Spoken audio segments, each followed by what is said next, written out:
Hi ladies, I'm Tracy. You may have met me before. Well, I want to give you a short background of me. I was born and raised here, Denver, Colorado. I am a sibling of 4 kids, part of a family that had like 8 and then 12.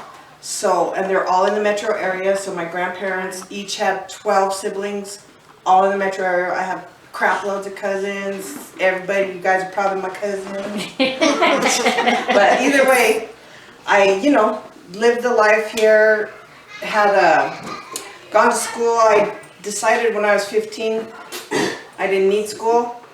So I dropped out 3 months into my 9th grade year and became the most successful person in my experience ever. I chose to start my family, my beautiful daughter. I had her 3 months to turning 17. Had 3 kids by the time I was 19. I'm a creator of my own experience, and I didn't know that I was utilizing like the secret my whole life. I didn't know that I was speaking into existence all that I wanted. I was a single mom of 3 kids, owned my first home in my 20s, all by myself. I got a job with the state. I worked at Channel 12 for like a long time. It was so funny. I finally was like, well, I better learn something. So I went to school to be an accountant, and then they sent me on work study, and I ended up working for Channel 12 doing just data entry because they're a nonprofit.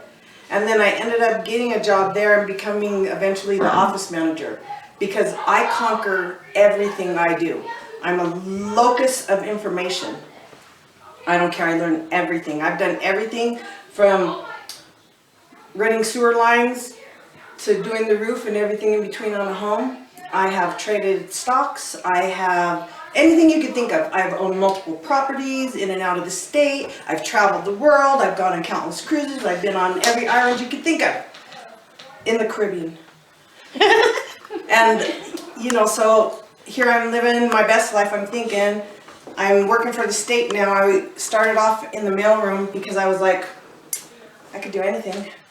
And within 2 years, I became into the network staff.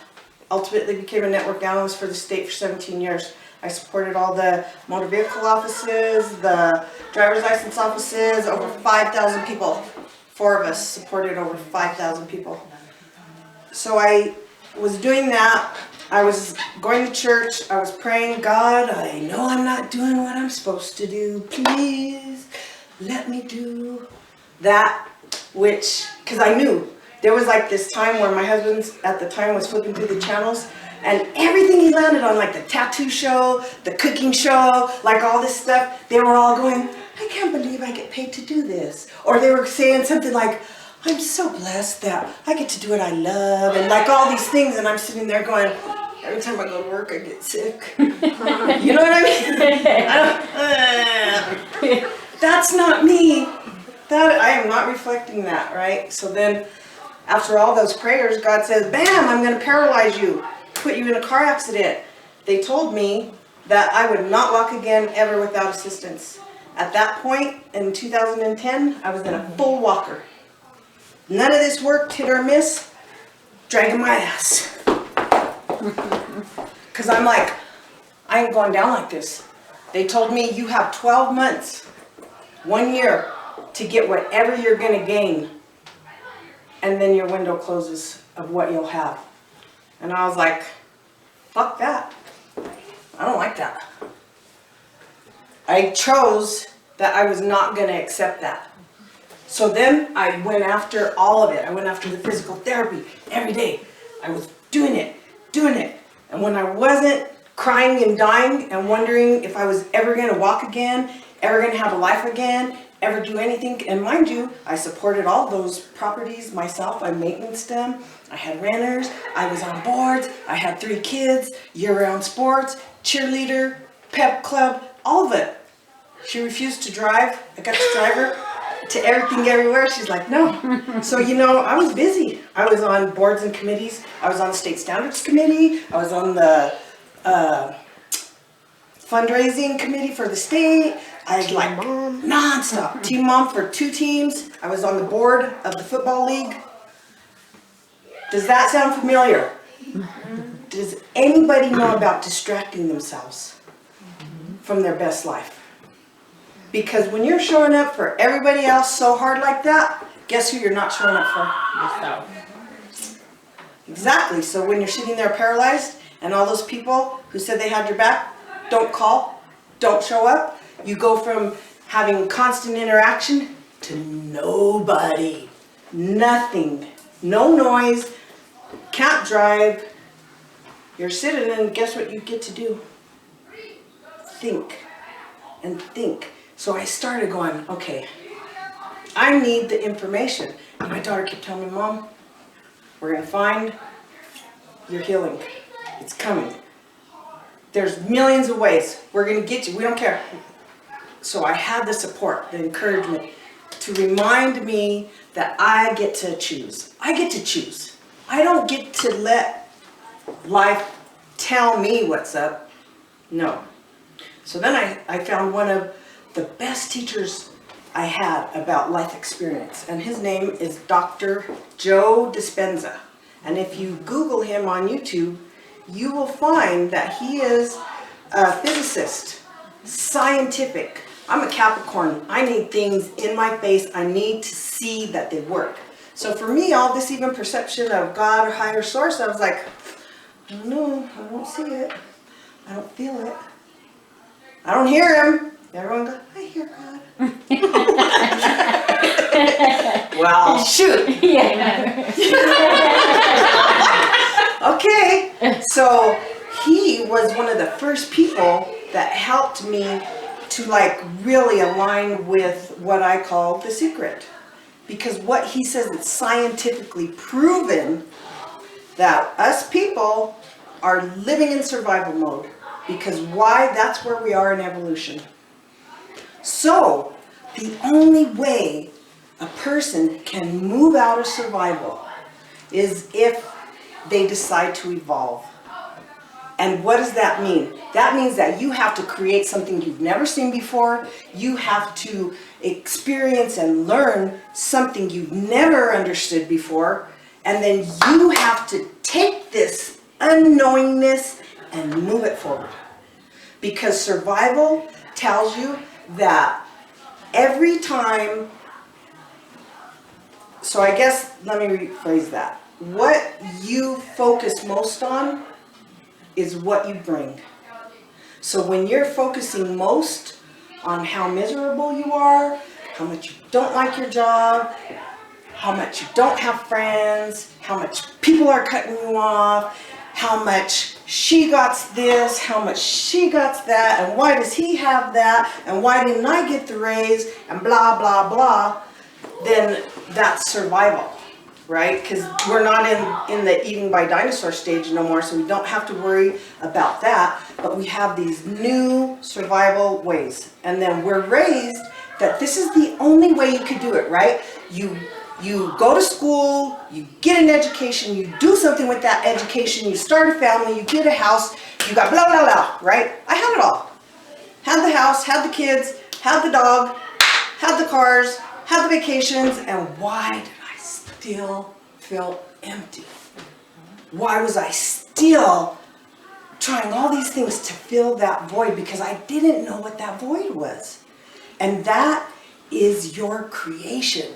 That is your evolvement, because what your body does is it says, this is how I'm wired because this is what I've experienced.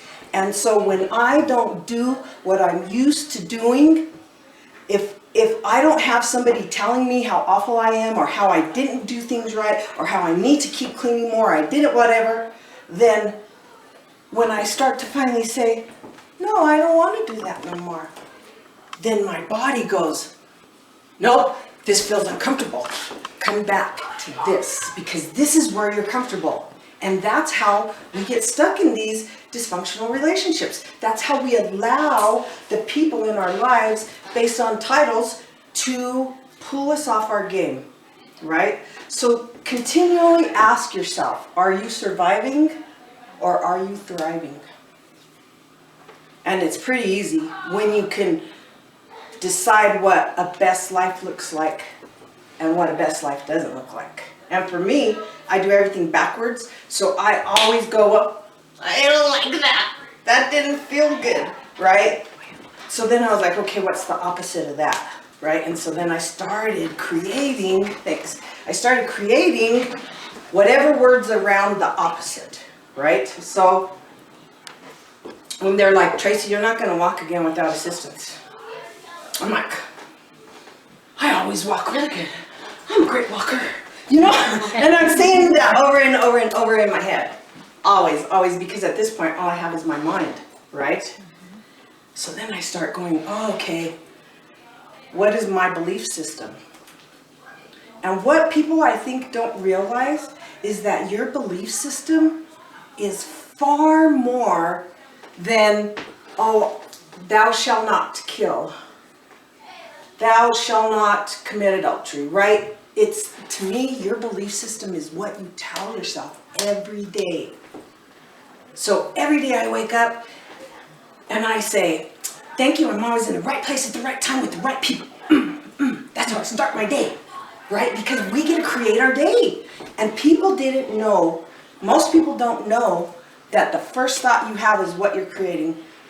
Who's a mom whose first thought is, oh God, what day is today? I have to hurry and get up and get the kids ready. I gotta get shoes ready. Oh, I'm late for work. Oh, blah, blah, blah, blah. Take zero time to reflect on self. To say, okay, what do I believe is gonna happen today? And if you break it down to every second of what you're communicating, those, in my perception, are your belief systems. So if you're driving down the road and you're going, oh, that car's driving so fast, then you're creating, to me, a negative belief system around how other people drive. Because for all you know, that person's mom could be dying in the hospital and they're on their way to have their last moment. But we're so full of ourselves that we are in judgment of how other people show up. So one of my second best things is I'm not in judgment of myself or others, because what I want is to be seen and heard. So I have to display that which I want. It's that airplane flying, right? Because if my words don't reflect my life, it's like you're not in integrity. And how many of us see these people in all walks of life? We see them in the spiritual community, we see them in the holistic community, we see them in work, everywhere.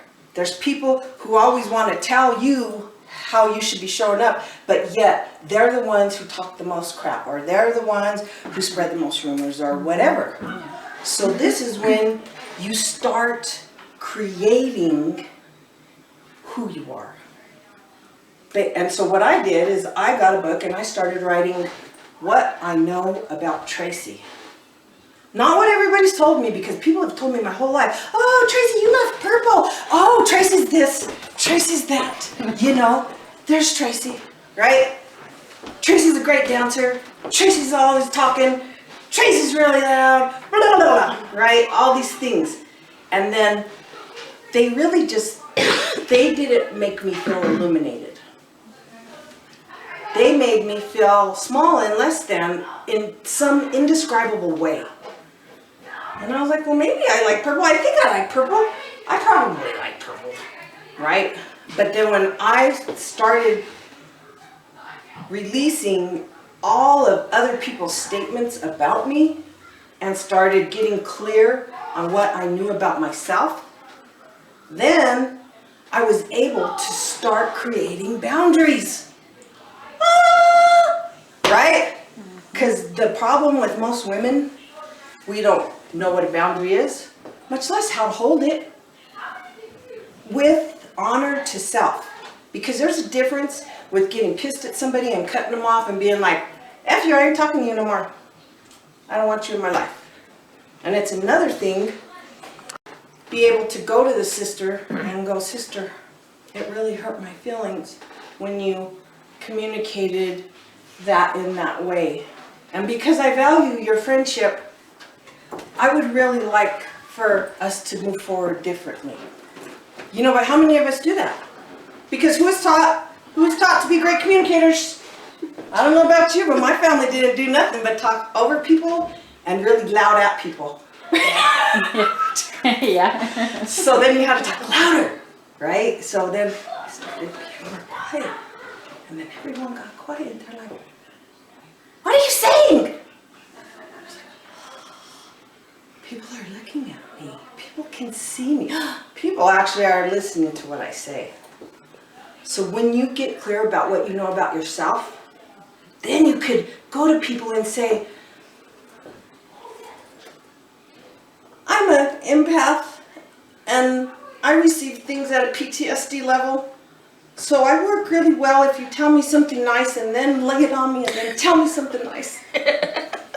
Because then I can hear you, because if not, I'm receiving this at a PTSD level. And I'm like, oh my God, she hates me, right? And we freak out. And then what do? We get defensive and we're like, well, fuck you then, right? We get reactive. And then we can't communicate well, or I don't know about you, but I don't communicate at my best when I'm reacting. So then, when I know about myself, I can speak about myself clearly. And then I can ask for that. Which brings me to my last point in this conversation. It's what I call life standards. One of my favorite teachers, Iyanla Banzan. Iyanla Fix My Life will change you. She will help you to see the dysfunction that you keep creating and live, that we all do, because it's in all families. And then she helps you to identify it so that you can then figure out what you want. And I call it life standard. Because for me, one of the statements that changed me was in one of her shows. She said, if you remove the title mother, daughter, boss, would you allow that person to treat you that way? And I was like, I can't breathe, I got the chills. Because half of the people that were causing me the most pain were those people. Those people. And I'm like, you know what? Because now I know about myself, I can write down, if you are in my life, this is what I accept. This is what I accept. And it has zero to do if you're my blood. It has zero to do if I married you. Zero to do with anything other than what I have determined I need and want for myself. And what makes Tracy feel good and makes Tracy live her best life. Because now Tracy's thriving every second of every day when I'm not on the floor crying, because I allow those emotions just to move through me now. Because I'm not a bottling factory anymore. I'm not bottling the moments of impact. But what I do is I get a list and I get clear and then I communicate. My mom is my best one. My mom, I made that list and I'm like, Mom, the people in my life have my back. You know, and when I'm around you, you let your husband talk to me in horrible ways. And I need to know that you're just going to be like anyone else would in a conversation, in my perception. If something gets ugly, I'm just, oh, that's a little, let's, can we just take a moment, break it up, something. Any kind of interaction. And she did not give me an answer. And in my perception, no answer is a no. Mm-hmm. It is not a yes. So then I went to my next question and I was like, Mom, now the people in my life, this is what I want. And she was like, no. And I go, okay, then can we agree that maybe you just were here to help birth me and get me here so I could live my best life? And that our perception of friendship or relationship is not, something that neither one of us agree to, and then we both give each other permission to move forward without pain, anger, and just truly honoring and accepting that she's a different person. She doesn't have to want to be a mom. I'm a different person. I don't have to need a mom. Because everything you want is always around you. I always had mothers. It just wasn't her. And I couldn't see it because I wanted it to be her. Right? So then I gave myself permission to have these life standards.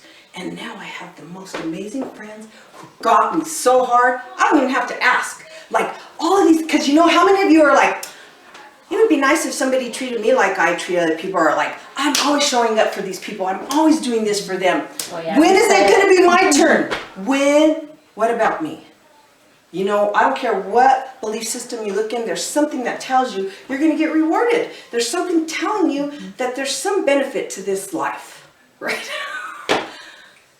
But when you realize that it's all self-based, then with that clarity, you can start creating your best life, however it is you want. 3 years ago, I get paid to go everywhere I want to go. I get paid to do everything I want to do. And now, I get paid to go everywhere I want. I travel around the world, teaching, speaking, having breakfast, having great conversations with awesome people.